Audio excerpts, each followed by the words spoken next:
Hello guys, ഇന്ന് നമ്മൾ സൈലബാലാട്ടോട്ടോ വന്നിരിക്കുന്നത്. അട്ടം വട്ടം നോക്കി ഇന്ന് ലാസ്റ്റ് ഞങ്ങളൊരു കുത്തൂത്തി, ഇത് മതി അങ്ങനെ ഫിക്സ് ചെയ്തു. എന്റെ അമ്മോ, ഒടുക്കത്തെ ക്യൂ.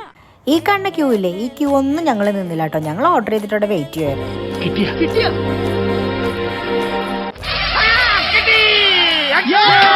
ഇതാണ് ഗൈസ് ബോംബ്. ബോംബ് എന്ന് പറയുമ്പോൾ നിങ്ങൾ വിചാരിക്കും ഇത് പൊട്ടുമെന്ന്, എന്നാൽ ഇത് പൊട്ടില്ല കേട്ടോ.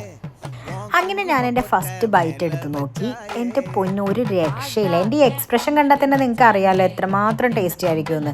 പിന്നെ ഇവൻ്റെ ഈ തീറ്റ കണ്ടാൽ തന്നെ നിങ്ങൾക്ക് ഏകദേശം കാര്യം മനസ്സിലായിട്ടുണ്ടാവൂലേ. അങ്ങനെ ഞങ്ങൾ അടുത്ത ഐറ്റം ഓപ്പൺ ചെയ്യുവാണ്. ഇതാണ് ഇവിടുത്തെ മെയിൻ ഐറ്റം, പിസ്താഷ്യോ. ഈ ഇൻഫ്ലുവൻസേഴ്സ് ഒക്കെ എന്തിനാ ഇത്ര ഹൈപ്പ് കൊടുക്കണമെന്ന് ഞാൻ ആലോചിച്ചിട്ടുണ്ട്. പക്ഷേ ഹൈപ്പ് കൊടുക്കാനുള്ള മുതൽ തന്നെയുണ്ട്. ഓവർ സ്വീറ്റ്നെസ്സും ഇല്ല, എന്നാൽ അടിപൊളിയാണ്. ഇനി എൻ്റെ കുറച്ച് പട്ടിഷോ. തിരിഞ്ഞു മറിഞ്ഞു നിന്ന് അങ്ങോട്ടും ഇങ്ങോട്ടും ഒക്കെ കുത്തി ഒരു വിധത്തിൽ ഞാൻ ഒന്ന് കഴിച്ചു നോക്കി. എൻ്റെ പൊന്നോ, അടിപൊളി, സൂപ്പർ ആയിട്ടുണ്ട് കേട്ടോ. അപ്പോൾ അത്രയൊക്കെ ഉള്ളൂ. ടാറ്റാ, ബൈ.